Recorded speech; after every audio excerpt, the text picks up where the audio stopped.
आज पुरी नवकलेपुर रोड आखंडलमणि मंदिर निकटस्थ सरस्वती शिशु विद्या मंदिर शिशु भाई भौणी मानक मध्य ज्ञान विज्ञान मेला महासमारोह अनुष्ठित हो जाए। कार्यक्रम को विद्यालय सभापति समरेन्द्र मिश्र अध्यक्षतार संपादक राजकिशोर महांती और प्रधान आचार्य ममता महांती तत्वावधान में ज्ञान विज्ञान मेला महासमारोह अनुष्ठित हो जाए।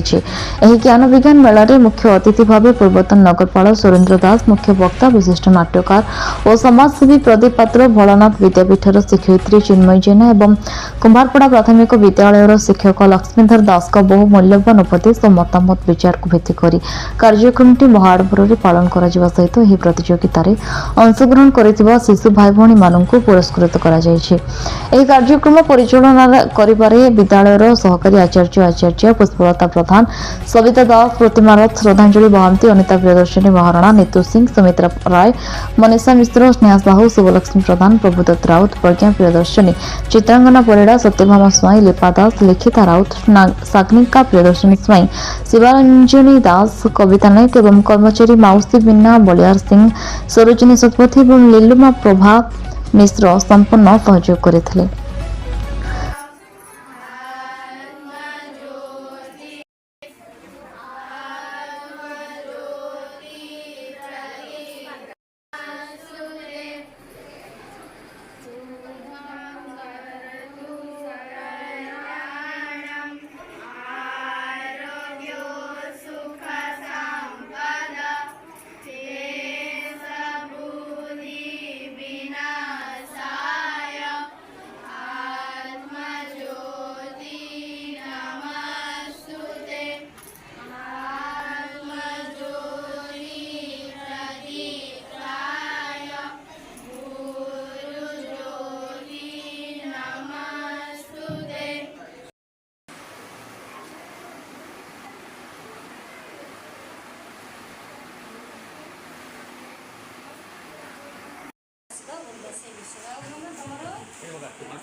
कौच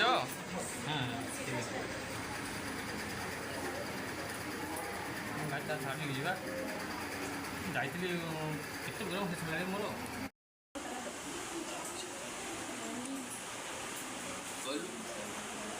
तोर रंग प्रत्येक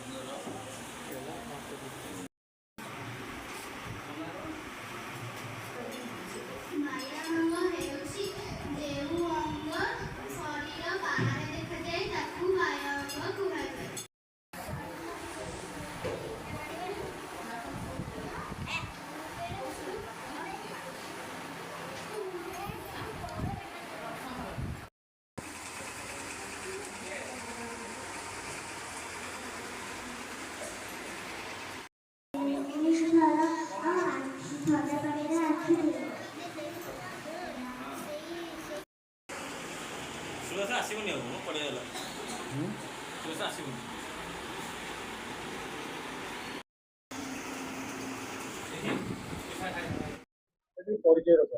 मु समरेन्द्र मिश्र एडवोकेट पुरी ये स्कूल दीर्घ 17 वर्ष है स्कूल रे मु प्रेसिडेंट अच्छी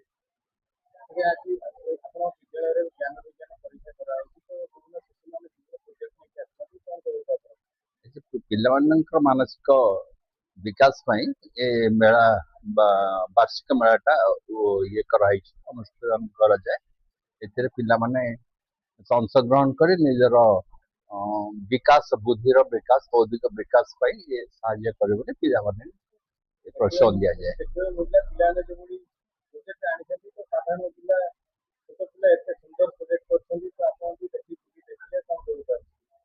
ଯେ ପିଲାଙ୍କର ବିକାଶ ସ୍କୁଲର ଯୋଉ ସ୍କୁଲରେ ଯୋଉ ଶିକ୍ଷା ଦିଆଯାଉଛି ସେ ଶିକ୍ଷାର ଏଇଟା ପରିପ୍ରକାଶ। ଏତେ ସୁନ୍ଦର ଭାବେ ଆପଣଙ୍କ ବିଦ୍ୟାଳୟ କାର୍ଯ୍ୟକ୍ରମ କରାଯାଇଛି ଶ୍ରେୟ କାହାକୁ? ପ୍ରଧାନ ଶିକ୍ଷୟତ୍ରୀ ଆମର ପ୍ରଧାନ ଆଚାର୍ଯ୍ୟ। ଏଠି ପରିଚୟ ରଖନ୍ତୁ। ମୋର ପରିଚୟ ମୋ ନାଁ ମମତା ମହାନ୍ତି। ମୁଁ ସରସ୍ୱତୀ ଶିଶୁ ମନ୍ଦିର ନବକଳେବରର ପ୍ରଧାନ ଆଚାର୍ଯ୍ୟ। ତ ଆଜି ଆପଣଙ୍କ ଯୋଉ ଜ୍ଞାନ ବିଜ୍ଞାନ ପରୀକ୍ଷା ଚାଲିଛି ତ ମୂଳ ଉଦ୍ଦେଶ୍ୟ କଣ? ତାର ମୂଳ ଉଦ୍ଦେଶ୍ୟ କଣ, ପିଲାମାନେ କେମିତି ଟିକେ ବିଜ୍ଞାନରେ ସେମାନଙ୍କର ଉନ୍ନତି ହେବ, ସେମାନେ ଆଗକୁ ମାନେ ଦେଶର ଆଜିର ପିଲା କାଲିର ଭବିଷ୍ୟତ, ସେମାନେ ଆଗକୁ ବୈଜ୍ଞାନିକ ହେଇପାରନ୍ତି, ଡାକ୍ତର ହେଇପାରନ୍ତି, ଇଞ୍ଜିନିୟର ହେଇପାରନ୍ତି। ସେଥିପାଇଁ ଆମର ଏଠି ଗୋଟେ ସ୍କୁଲ, ପ୍ରତ୍ୟେକ ଶିଶୁ ମନ୍ଦିର ମାନଙ୍କରେ ଆମର ଗୋଟେ ବିଜ୍ଞାନ ମେଳା ରହୁଛି, ପିଲାଙ୍କର ବିଜ୍ଞାନ ନଲେଜ ଟାକୁ ବଢେଇବା ପାଇଁ।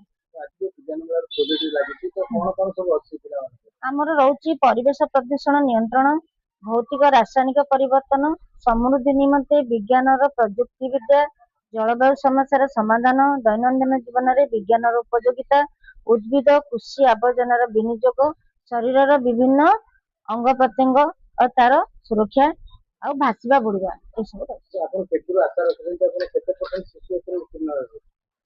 ହଁ, ଆଶା ରଖିଛୁ ଆମର 70-80% ଶିଶୁ ଉତ୍ତୀର୍ଣ୍ଣ ନିଶ୍ଚିନ୍ତ ହେବେ। ଆଜି ଯୋଉ କାର୍ଯ୍ୟକ୍ରମ ଏତେ ସୁନ୍ଦର ଭାବେ ପରିଚାଳନା ହେଉଛି ଶ୍ରେୟ କାହାକୁ? ଆଜ୍ଞା, ଏ ଶ୍ରେୟ କାହାକୁ ଦେବେ ଏତେ ସୁନ୍ଦର ଭାବେ ଯୋଉ ପରିଚାଳନା ହେଉଛି? ଆମର ସ୍କୁଲର ଶିକ୍ଷକ ଶିକ୍ଷିକା, ଆମ ଆଚାର୍ଯ୍ୟ ଆଚାର୍ଯ୍ୟା, ସେକ୍ରେଟାରୀ ପ୍ରେସିଡେଣ୍ଟ, ଏଇମାନଙ୍କୁ ଆଜି ଆପଣ ମୁଖ୍ୟ ଅତିଥି ଆସିଥିଲେ ଗଠନ କରିକି ଗଲେ ତ ତାଙ୍କ ବିଷୟରେ କଣ କହିବେ? ସେ ଆମର ପୂର୍ବତନ ନଗରପାଳ ଆମର ସୁରେନ୍ଦ୍ରନାଥ ଦାସ, ସେ ବହୁତ ଭଲ ଲୋକ, ସେ ଆମ ସ୍କୁଲ ସହିତ ଓତପ୍ରୋତ ଭାବେ ଜଡ଼ିତ। ପୁରୀରୁ ରମେଶ ସାହୁଙ୍କ ରିପୋର୍ଟ, ନ୍ୟୁଜ୍ ଉପାନ୍ତ ଖବର।